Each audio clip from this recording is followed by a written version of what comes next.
집어넣는 웹으로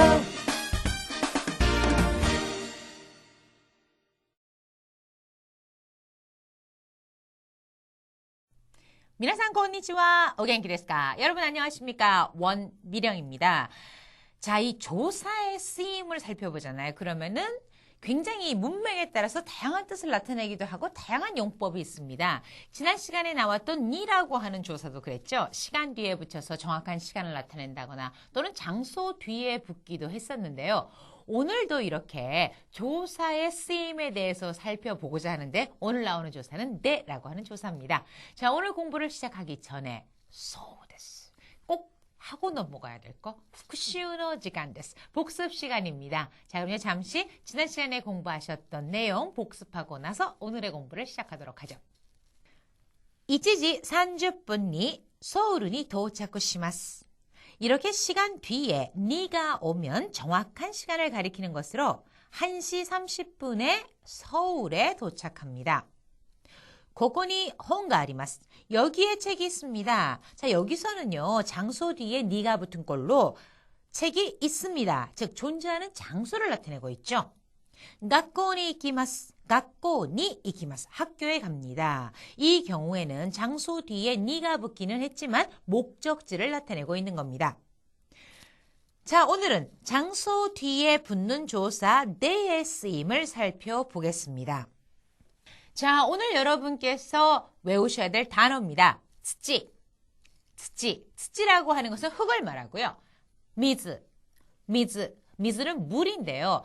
자, 여러분께서 기억하셔야 될 것이 한 가지가 있는데 이 물이라고 우리나라 말로 하면은요. 그거는 성질만을 이야기를 하거든요. 그래서 그 물의 온도를 나타내는 거, 즉 더운 물, 찬물, 미지근한 물 뭐 이런 것들은 앞에 수식어가 물이라는 거를 꾸미면서 비로소 온도 개념이 나타납니다. 근데 일본어에 있어서의 미즈라고 하는 것은 반드시 찬 기운이 있는 상태의 물만을 이야기한다는 거 꼭 기억해 두셔야 됩니다. 그러면은 꼭 물어봐요, 학생이. 그렇다면 혹시 찬기운을 잃은 물은 물이 아닌가요? 그러는데 그 경우에는 미즈라고 하지 않고 유 또는 오유라고 해서 다른 말을 쓴다는 거죠. 자, 이건 아마 나중에 나올 텐데요. 일단 오늘은 미즈 하나만을 외워두도록 하겠습니다. 그러니까 처음에 나온 것은 츠치, 흙, 그 다음에 물일 때는 미즈, 찬 기운이 있는 상태의 물을 미즈라고 하고 마지막으로 후쿠로, 이거는 주머니 또는 봉지라는 뜻입니다. 자, 오늘 단어 잘 기억해 두시고요. 자, 그럼 오늘의 공부를 시작하도록 하죠. 장소 뒤에 내가 왔을 때인데요. 자, 이 내라고 하는 것은 어디에서, 즉 동작이 이루어지는 장소를 나타냅니다. 레스토랑 데 타베마스. 레스토랑에서 먹습니다. 츠쿠에 데 타베마스. 책상에서 먹습니다. 미즈노 나카데 오키쿠 나리마스. 물속에서 커집니다. 이런 뜻이죠. 자, 이렇게 어떤 동작이 이루어지는 장소를 나타낼 때 장소 뒤에 네라고 하는 조사를 씁니다. 자, 그럼 조사 네의 용법을 예문을 보면서 정리해 볼까요? 우선 네라고 하는 것은 동작이 이루어지는 장소 또는 수단, 도구 등을 나타내는데 내가 장소 뒤에 붙었을 때는 어디에서 수단이나 도구를 나타낼 때는 뭐뭐스로 이렇게 해석을 합니다. 홍야데 도모다치니 아이마시다. 홍야데 서점에서 친구를 만났습니다. 즉 여기서는 장소를 나타내고 있죠. 테데 고항 타베마스. 테데 고항 타베마스 하면은 손으로 밥을 먹습니다. 해서 여기서는 수단이나 도구를 나타내고 있는 겁니다. 장소를 나타내는 조사 중에는 니라는 것이 있잖아요. 여러분 알고 계시죠? 자, 그럼 장소를 나타내는 니라는 것과 네, 이것이 어떻게 다른지 함께 살펴볼까요? 우선 니라고 하는 것은 사물이 놓여진 위치, 즉 존재하는 장소나 목적지를 나타내는 것으로 어디에라고 해석이 되고 네는 동작이 이루어지는 장소를 나타내서 어디에서라는 뜻을 나타냅니다. 츠쿠에노 우에니 홍가 아리마스. 책상 위에 책이 있습니다. 즉 존재하는 장소를 나타내고 있죠. 츠쿠에데 홍 모요미마스. 책상에서 책을 읽습니다. 동작이 이루어지는 장소를 말합니다. 미즈노 나카니 아리마스. 물속에 있습니다.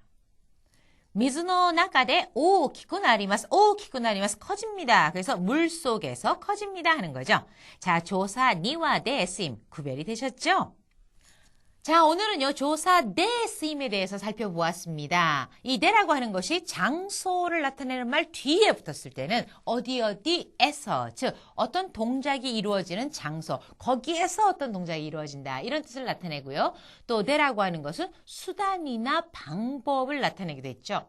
예를 들어서 탁시일에 이키마스 하면은 택시로 갑니다. 이 경우는 수단입니다. 근데 탁시일에 이키마시다 하면은 택시에서 들었습니다. 즉 내가 택시를 탔을 때 그 이야기를 들은 게 택시 안에서 듣게 되었다. 즉 어떤 동작이 이루어진 장소가 거기에서라는 걸로 나타내는 거죠.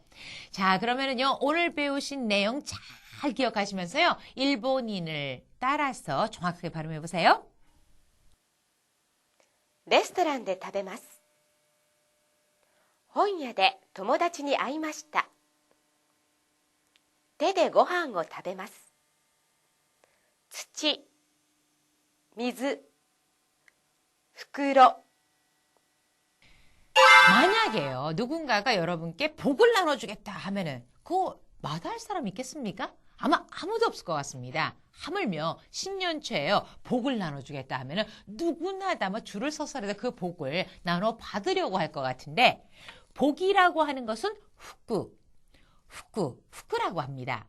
사람들의 이러한 심리를 또 잘 이용했을지는 모르지만 일본에서요 신년이 되면 나타나는 후쿠부쿠로라는 것이 있습니다. 이거는 같은 모양의 봉지 안에다가 뭔가를 여러 개 넣습니다. 그리고 일정 금액으로 그걸 파는데 이거를 불러서 후쿠부쿠로, 즉 복주머니라고 하는 겁니다. 안에 뭐가 들었는지 알 수 없거든요. 어떤 경우에는 뭐 별로 안 좋은 게 들어있을 수 있고 어떤 경우는 굉장히 좋은 게 들어있을 수도 있는데, 문제는 자기가 그걸 보고 사는 게 아니기 때문에 자기의 운에 맡겨진다는 거죠. 그런데요, 아무리 나쁜 게 들었다고 하더라도 내가 낸 가격 정도는 돼요. 그게 최소고 그 다음에 운이 좋은 사람은 그보다 훨씬 비싼 거를 받을 수도 있다 하는 겁니다. 자, 이거를 후쿠부쿠로라고 하는데 오늘 나온 단어 중에 주머니를 나타내는 후쿠로가 있었잖아요. 본래 주머니나 봉지는 후쿠로입니다. 그런데 이게 후쿠라는 말과 붙여서 후쿠부쿠로, 이 경우에는 부쿠로로 발음이 나는 거죠. 자, 오늘 공부 여기서 마치도록 하겠습니다. 네, 마타 아시다. 미나상, 사요나라.